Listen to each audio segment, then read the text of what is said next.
dnešnej relácie Voľby 2010, ktorá je venovaná blížiacim sa parlamentným voľbám. Naše pozvanie prijalo 6 mimoparlamentných strán.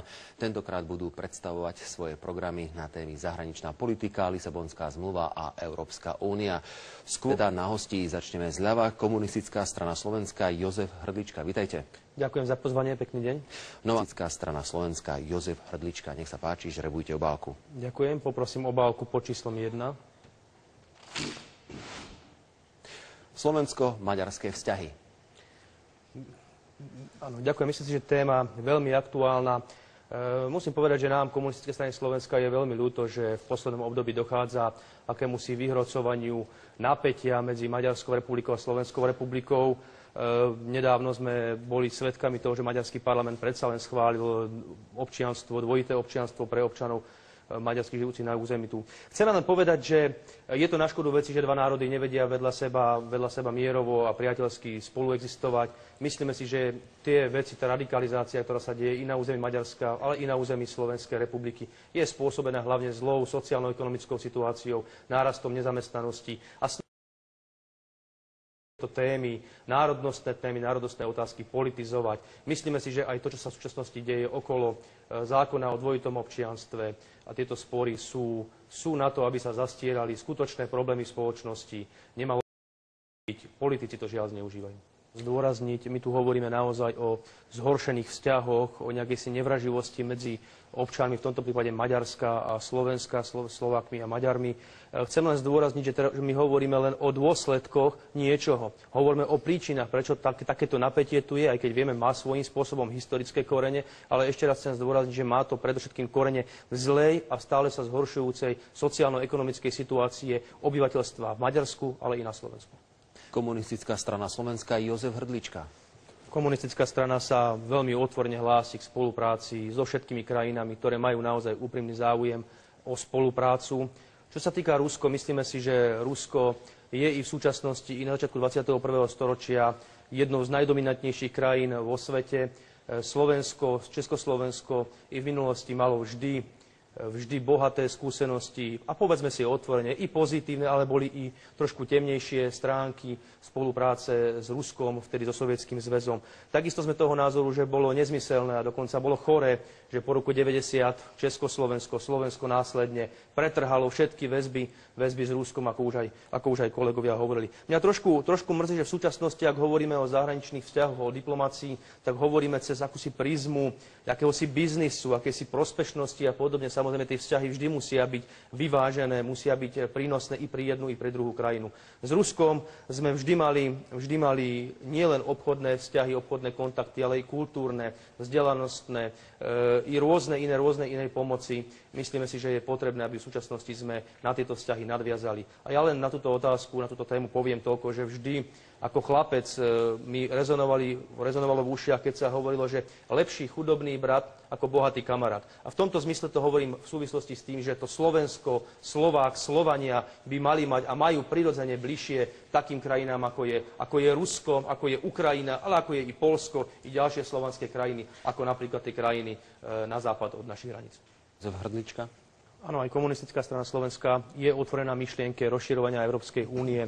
Koniec koncov pred chvíľkou sme hovorili o Rusku. Hovoríme, že hranicami Európy je pohorie Ural i rieka Ural. Sme i za teraz zbližovanie sa s rusky hovoriacimi krajinami.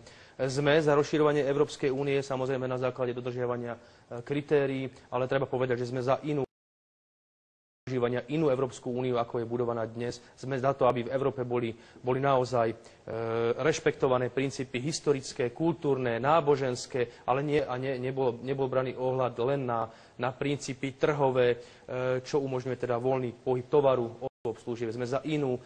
Otvorenú tému Lisabonská zmluva a spolupráca Slovenského a Európskeho parlamentu. Svoj priestor má Komunistická strana Slovenska Jozef Hrdlička. V tejto téme musím povedať, trošku sa vrátiť do minulosti, že európske orgány, alebo teda orgány únie chceli dať Európskej únii nejaký legislatívny rámec a prvým pokusom bola zmluva o ústave pre Európu.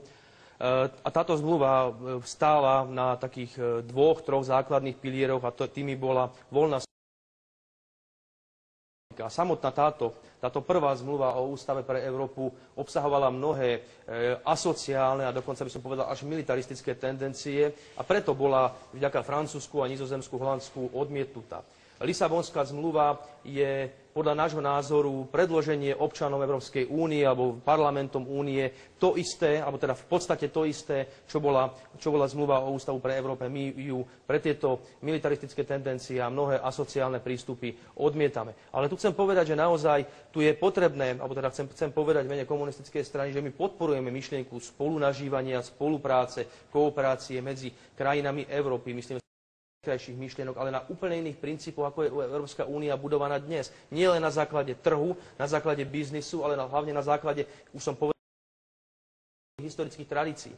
Dnes je Európska únia, keď to poviem tak obrazne a možno trošku pritiahnuto za vlasy, projekt, o ktorý usiloval Napoleon a Hitler. Vojensky ovládnuť Európu. Dnes je Európa ovládaná takými mocnosťami, ako je Francúzsko, ako je Nemecko, ale ekonomicky prostriedkami. Neexistuje tu naozaj rovnoprávne alebo rovnocenné právo tých menších národov v Európskej únii sa realizovať. Čiže my sme za Európsku úniu, sme za to, aby tu fungovali isté pravidlá, ale úplne iné pravidlá, ako fungujú dnes, ktoré sú naozaj len v prospech kapitálu, v prospech biznisu, v prospech skutočne bezbrehého obchodu. A dnes sa veľmi jasne ukazuje a treba si to naozaj veľmi dôsledne uvedomiť, že nie len, že je tu svetová hospodárska kríza, ktorá sa ešte len podľa nášho názoru začne prejavovať, ale je tu vidieť aj krízu Európskej únie a už sme o tom hovorili na príklade Grécka, ale to by bola iná kapitola. A KSS, Jozef Hrdlička. Samozrejme, že zahraničná politika má svoj ekonomický rozmer, ekonomický rámec.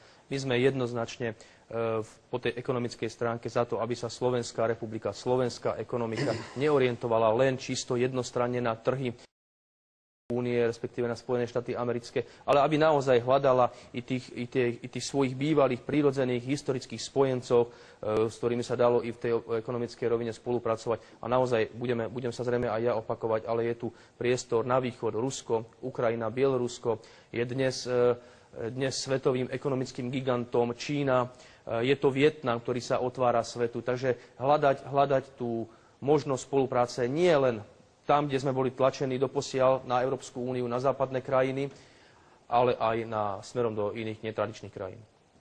Nová demokracia. Jozef Hrdlička, zástupca Komunistickej strany Slovenska. Poprosím obálku číslo 9.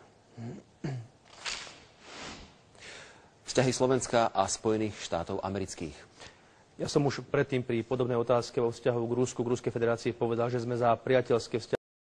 A musím povedať, že tragédiou nášho národa v minulosti Československa bolo to, a teraz mi odpustíte, že sme sa vždy museli pchať nejakej mocnosti do zadnej časti tela. Myslíme si, že ak to bolo predtým jednostranná orientácia na Sovietsky zväz a nebolo to správne celkom, tak nie je správne, ak sa za posledné obdobie naša zahraničná politika, orientácia Slovenska, to už je jedno, či po ekonomickej alebo po branno-bezpečnostnej vojenskej stránke orientovala na Spojené štáty americké. Áno, sme za spoluprácu i so Spojenými štátmi americkými, je to veľká krajina s veľkým svetovým vplyvom, ale musí to mať všetko naozaj rámec.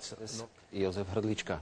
Ja si myslím, že my Slováci máme byť naozaj na čo hrdí a je potrebné, aby sme aj v zahraničí hlasno kričali, že sme Slováci, že sme ľudia, ktorí žijú pod Tatrami, že máme krásnu prírodu, máme šikovných ľudí, je naozaj čo tu pozerať. Takže je to samozrejme všetko otázka finančných prostriedkov, ekonomických zdrojov. Sme za to, aby sa hľadali zdroje i na to, aby naozaj ten hlas o Slovensku bolo počuť aj za hranicami našej vlasti. Celá ľudská civilizácia sa uberá len smerom k biznisu a správame sa neohľaduplne k nášmu životnému prostrediu, tak naozaj tu ide o tú ohľaduplnosť. Byť ohľaduplný, robiť nie len v prospech biznisu, ale naozaj v prospech ľudí, v prospech životného prostredia. Tézu vyžrebuje Jozef Hrdlička. 10. Stratégia Európska únia 2020. Môj čas vypršal. Chcem len zdôrazniť, že aj v zahraničnej politike prioritami komunistu sú priateľstvo, spolupráca, humanizmus, sociálna spravodlivosť, vzájomná solidarita a mier. Tibor Mikuš.